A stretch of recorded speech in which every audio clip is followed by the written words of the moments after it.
देश के सबसे बड़े राज्य यूपी की मुख्यमंत्री योगी आदित्यनाथ का बटेंगे तो कटेंगे का नारा हिट हो रहा है और इस नारे के माध्यम से केवल यूपी नहीं बल्कि पूरे भारत के एकता के सूत्र में बंध रहे हैं। और आने वाले उपचुनाव को लेकर विपक्ष बेदम है, उन्हें इसकी काट समझ नहीं आ रही है, या यूं कह लीजिए कि उन्हें सूझ ही नहीं रहा है और सब अपने अपने वोट बैंक को साधने के लिए नारे लेकर आ रहे हैं। अखिलेश यादव जुड़ेंगे तो जीतेंगे का नारा दे रहे हैं और अब लंबे समय से राजनीति में साइडलाइन मायावती भी इस जंग में कूद पड़ी हैं और उन्होंने नारा दिया है बसपा से जुड़ेंगे तो आगे बढ़ेंगे और सुरक्षित भी रहेंगे। अब देखना यह है कि उपचुनाव में कौन सा नारा हिट होता है। रविवार को समाजवादी पार्टी नए नारे के साथ आई, मठाधीश बांटेंगे और काटेंगे लेकिन पीडीए आपको जोड़ेगी और जीतेगी। मगर इस पर विवाद हो गया। सीएम योगी पर हमला करने के चक्कर में समाजवादी पार्टी के अध्यक्ष अखिलेश यादव ने पूरे सनातन पर चोट कर दी है। बांटेंगे तो कटेंगे। दुनिया के लोकतांत्रिक इतिहास में इतना खराब नारा किसी पार्टी ने नहीं दिया होगा।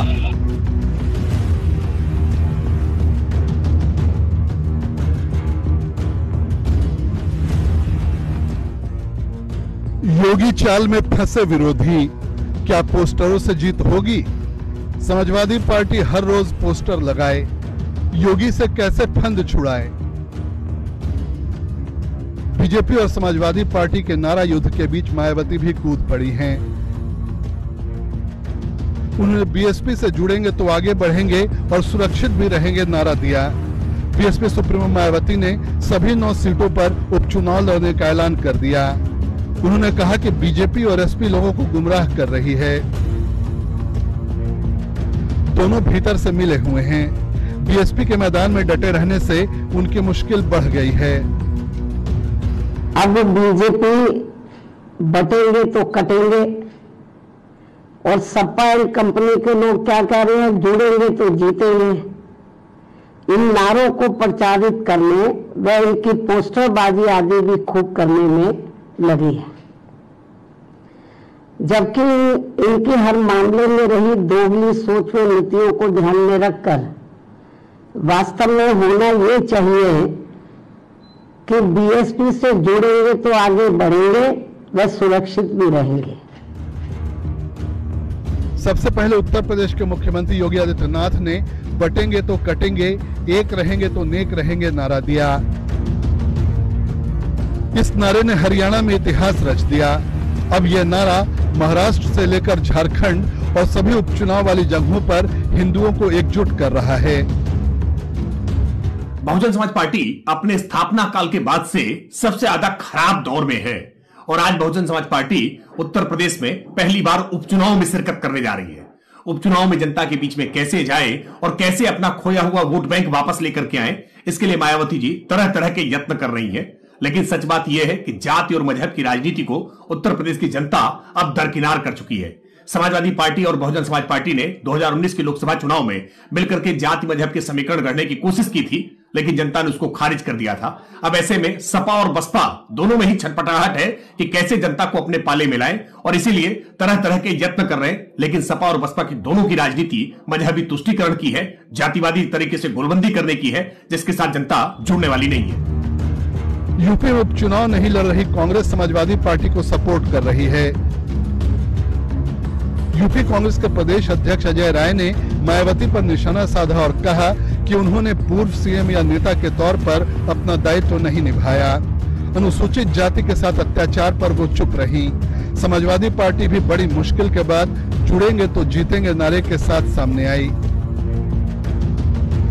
मगर इसमें बटेंगे तो कटेंगे वाला दम नहीं दिख रहा है। रविवार को समाजवादी पार्टी नए नारे के साथ पोस्टर लेकर आ गई। मठाधीश बांटेंगे और काटेंगे, पीडीए जोड़ेगी और जीतेगी। हालांकि इस नारे पर विवाद हो गया है।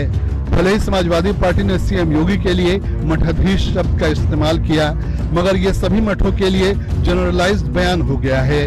पूछा जा रहा है कि कहीं अखिलेश यादव ने अनजाने में सनातन का तो अपमान नहीं कर दिया। वैसे समाजवादी पार्टी यूपी में जीत के दावे कर रही है।